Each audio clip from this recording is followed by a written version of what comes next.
Hello aspirants, welcome back to our channel TNPSC central. இந்த வீடியோவில் என்ன பார்க்க போகிறோன்னு பார்த்தோம்னா, நம்ம டிஎன்பிஎஸ்சி மெயின்ஸ் எழுத போகிற கேண்டிடேட்ஸ்க்கான ஒரு லாஸ்ட் மினிட் டிப்ஸு. கண்டிப்பாக அது உங்களுக்கு யூஸ்ஃபுல்லாக இருக்கும். ஃபஸ்ட்டு வந்து கான்ஃபிடென்ஸ் ரொம்ப முக்கியம். பதட்டம் இல்லாமல் வீடியோவை பாருங்கள். உங்களோட கான்ஃபிடென்ஸ் தான் 50% நீங்கள் படித்ததுன்னா மீதி 50% உங்களோட கான்ஃபிடென்ஸில் தான் இந்த எக்ஸாம் பாஸ் பண்ணுறதும் பாஸ் பண்ணாததும் இருக்குது. ஸோ அதனால் காமாக இருங்க, ஓகேங்களா? ஃபர்ஸ்ட் ஒன் வந்து பார்த்திங்கன்னா, அதுக்கு முன்னாடி இந்த எல்லா பாயிண்ட்ஸும் அப்படியே பார்த்துட்டு ஸ்கிப் பண்ணிட்டு போயிடாதீங்க. கண்டிப்பாக அதில் யூஸ்ஃபுல்லான ஹிடன் இன்ஃபர்மேஷன் இருக்கும், ஓகேங்களா? ஃபஸ்ட்டு வந்து ட்ரெஸ் கோட் வந்து உங்களுக்கு வந்து பிடிச்ச மாதிரி ட்ரெஸ்ஸு, ரொம்ப கம்ஃபர்டபுளாக இருக்க மாதிரி கிளாத்ஸ் போட்டுக்குங்க. விமன் கேண்டிடேட்ஸ் வந்து என்னென்னா, ஒரு மாதிரி காட்டன் காஸ்டியூம்ஸ் வந்து யூஸ் பண்ணுங்கள். மெயினாக என்னென்னா, இந்த மாதிரி கொலுசு, அதுக்கப்புறம் ரொம்ப சத்தம் வர மாதிரி வளையல், இந்த மாதிரி விஷயத்தையெல்லாம் அவாய்ட் பண்ணிக்கோங்க. ஏன்னா வந்து அது வந்து எழுதுகிறவங்களுக்கு வந்து ரொம்பவே வந்து அவங்க கூட எக்ஸாம் ஹாலில் எழுதுகிறவங்களுக்கு வந்து கண்டிப்பாக வந்து ஒரு ஹிண்ட்ரன்ஸாக இருக்கும். அதனால் மேக்ஸிமம் சத்தம் வரக்கூடிய எந்த விஷயத்தையும் வந்து வேர் பண்ணாதீங்க. அது மட்டும் இல்லாமல் பூ வச்சுட்டு போகிறதையும் அவாய்ட் பண்ணிக்கோங்க. ஏன்னா அந்த ஸ்மெல்லே சில பேர்த்துக்கு சேராது. அது அவங்களோட எக்ஸாம் எழுதுறதை வந்து அஃபெக்ட் பண்ணும். ஸோ இதுதான் வந்து ஃபஸ்ட் ஒன். செகண்ட் ஒன் வந்து பார்த்திங்கன்னா, hall ticket, photo, Aadhaar card, இது எல்லாமே வந்து பக்காவாக இன்றைக்கே ரெடி பண்ணி வைங்க. இப்போ இந்த வீடியோ பார்க்குறீங்களா, வீடியோ முடிகிறப்பவே நீங்கள் இது எல்லாத்தையும் ரெடி பண்ணிக்கோங்க, ஓகேங்களா? நெக்ஸ்ட்டு வந்து சப்போஸ் வந்து நீங்கள் எங்கேயாவது வந்து லாங் டிஸ்டன்ஸ் ட்ராவல் பண்ணி போகிறீங்கன்னா கேஷ் வச்சுக்கோங்க. அதாவது 500 நோட்ஸ் இந்த மாதிரி வச்சுக்காதீங்க. லைக் 100s 20s சேஞ்சோட கேஷ் வச்சுக்கோங்க, ஓகேங்களா? நெக்ஸ்ட் வந்து பார்த்திங்கன்னா வாட்டர் பாட்டில், அப்புறம் ஃபுட்டு. ஃபிஃப்த்து பாயிண்ட் வந்து பார்த்திங்கன்னா, மேக்ஸிமம் இந்த வீடியோவை நான் ஷார்ட்டாக முடிக்க ட்ரை பண்ணுறேன். ஏன்னா உங்கள் டைம் வேஸ்ட் பண்ணுறதுக்கும் நான் விரும்பல. ஃபுட்டு வந்து பார்த்திங்கன்னா, உங்களோட 4 நாள் எக்ஸாம்னா ரொம்பவே ஹெவி ஃபுட் சாப்பிடாதீங்க. நான் நிறையா வீடியோஸில் நான் முன்னாடி சொல்லியிருக்கேன் இந்த மாதிரி டிப்ஸ் கொடுக்குற வீடியோவில். இட்லி 3-4 நாள் எக்ஸாம்னா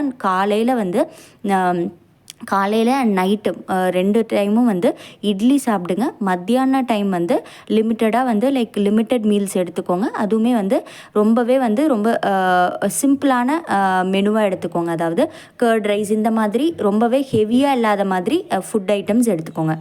நெக்ஸ்ட்டு வந்து பார்த்திங்கன்னா, ப்ரெசன்ஸ் ஆஃப் மைண்ட் இந்த எக்ஸாம் ஹாலில் வந்து பார்த்திங்கன்னா, சம்டைம்ஸ் வந்து நீங்கள் ஹிஸ்ட்ரி, ஒரு ஃபார் எக்ஸாம்பிள் GS2 எடுத்துக்கிட்டிங்கன்னா, ஹிஸ்ட்ரி, சோஷியல் இஷ்யூஸ், எத்திக்ஸ் இருக்குது. இந்த பேப்பரில் வந்து நம்மளுக்கு ரொம்பவே பதட்டம் இருக்கும். ஏன்னா வந்து என்ன மாதிரி பேட்டர்னில் கேட்க போகிறாங்கன்னே தெரியாது. அதனால் ரொம்பவே ப்ரிப்பேர்டாக போய்க்கோங்க. எப்படி வந்தாலுமே இந்த மாதிரி நம்மளுக்கு தெரியாமல் தான் வரப்போகுது. எல்லா கேண்டிடேட்ஸுமே இந்த மைண்ட் செட்டில் தான் வருவாங்க. அதனால் நம்ம வந்து ரொம்பவே பதட்டம் இல்லாமல் நம்ம வந்து அந்த எக்ஸாம் ஹாலில் எப்படி கேட்டிருக்காங்களோ அதை ஹேண்டில் பண்ணுறதுக்கான ஒரு மைண்ட் செட்டை நீங்கள் எக்ஸாம் ஹாலுக்கு போகிறதுக்கு முன்னாடியே ரெடி பண்ணி வச்சுக்கோங்க. அது மட்டும் இல்லாமல் என்னென்னா, சம்டைம்ஸ் என்ன ஆகும்னு பார்த்தீங்கன்னா, இப்போது GS3 எக்ஸாம்பிள் எடுக்கிறேன்னா, இப்போ பாலிட்டி, சயின்ஸ் அண்ட் டெக், அப்புறம் தமிழ் சொசைட்டி இருக்குன்னா, இதில் வந்து நீங்கள் சப்போஸ் பாலிட்டி நல்லா படிச்சிருப்பீங்க.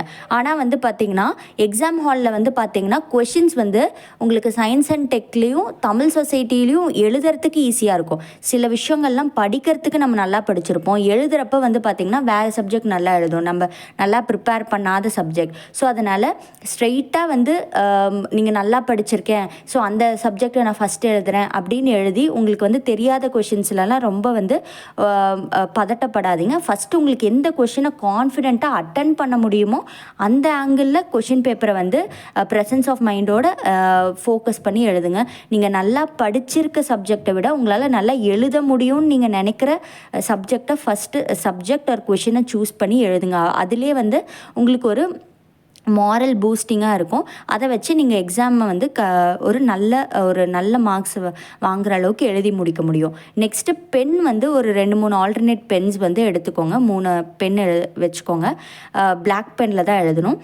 நெக்ஸ்ட்டு வந்து பார்த்திங்கன்னா, முக்கியமான விஷயம், எக்ஸாம் ஹாலுக்கு போகிறதுக்கு முன்னாடி ஒரு 2 நாளுக்கு முன்னாடி, அதாவது நாளைக்கே போய் உங்களோட எக்ஸாம் ஹாலை வந்து எந்த இடத்துல இருக்குது, இது எக்ஸாம் ஹால் தானான்னு உள்ளே போய் வந்து உங்களோட நம்பர்லாம் இருக்கா இந்த மாதிரி செக் பண்ணிட்டு வந்துடுங்க. ஹாலை விசிட் பண்ணிட்டு வந்துடுங்க. ஏன்னா ஒரு சில டைம் வந்து 2 நேமில், ஒரே ஏரியாவில் 2 நேமில் சேம் டெஸ்டினேஷன் லொக்கேஷன் இருக்கும். அதனால் நீங்கள் உள்ளே போய் க்ராஸ் செக் பண்ணிட்டு வாங்க. இங்கே தான் வந்து எக்ஸாம் நடக்குதா, TNPSC எக்ஸாம் நடக்குதா அப்படின்ற மாதிரி உள்ளே போய் நீங்கள் டீட்டெயில்டாக கேட்டுட்டு வாங்க, ஓகேங்களா? ஜஸ்ட்டு போய் பார்த்தோன்னா வந்துடாதீங்க. உள்ளேயும் டெய்லியும் போய் மேனேஜ்மெண்ட் கிட்ட அங்கே இருக்க ஸ்டாஃப்ஸ் கிட்ட வந்து இன்ட்ராக்ட் பண்ணி கேட்டுட்டு வாங்க. நெக்ஸ்ட் வந்து 4 நாள் எக்ஸாம் நடக்குதுன்னா ஃப்ரீயாக வச்சுக்கோங்க. அந்த 4 நாளில் நீங்கள் புதுசாக எதையுமே படிக்கக்கூடாது. புதுசாக படிக்கிறதெல்லாம் வந்து 1 மாதத்துக்கு முன்னாடியே 1 மாதம் டு 15 டேஸ் எக்ஸாமுக்கு 15 டேஸ்க்கு முன்னாடி ஒரு 1 மந்த்துக்கு முன்னாடியே நீங்கள் வந்து முடிச்சிருக்கணும். எதுவுமே வந்து நீங்கள் வந்து புதுசாக படிக்கிறதுங்கிறது நீங்கள் இப்போ பண்ணக்கூடாது. ஃப்ரீயாக இருக்கணும். இந்த 4 நாள் ஃப்ரீயாக தான் இருக்கணும். அதில் 5 பேஜ் ரிவிஷன் நோட்ஸ் இருந்ததுன்னா அதை மட்டும் தான் நீங்கள் வந்து ரிவைஸ் பண்ணணும். சப்போஸ் ரிவிஷன் நோட்ஸ் இல்லைன்னா நீங்கள் பதட்டம் படாதீங்க. எல்லா கேண்டிடேட்ஸுமே டிஃப்ரெண்ட்டாக படிப்பாங்க. நான் என்னோடய ஆங்கிளில் சொல்கிறேன். சப்போஸ் ரிவிஷன் நோட்ஸ் இல்லாதவங்க என்ன பண்ணலான்னு பார்த்தீங்கன்னா, உங்களுக்கு ஒரு எக்ஸாம்பிள்க்கு சொல்கிறேன். சிலபஸை எடுத்து வச்சுக்கோங்க. நீங்கள் ஃபார் எக்ஸாம்பிள் சோஷியல் இஷ்யூஸ்னு இருக்குன்னா, இப்போ வந்து எந்த நோட்ஸையும் செக் பண்ணாதீங்க. ஜஸ்ட் பாப்புலேஷன் எக்ஸ்ப்ளோஷனாக மைண்டில் ஓட்டி பாருங்கள். பாப்புலேஷன் எக்ஸ்ப்ளோஷனோட டெஃபினேஷன் என்ன, அதில் என்னென்ன பாயிண்ட்ஸ் நீங்கள் படிச்சிங்க, அதில் ஏதாவது டே படிச்சிங்களா, காசஸ் என்ன, கான்சிக்வன்சஸ் அப்படின்னு நீங்கள் உங்கள் மைண்ட்லேயே வந்து ஒரு 1-2 மினிட்ஸ் வந்து அப்படியே சொல்லி பாருங்கள்.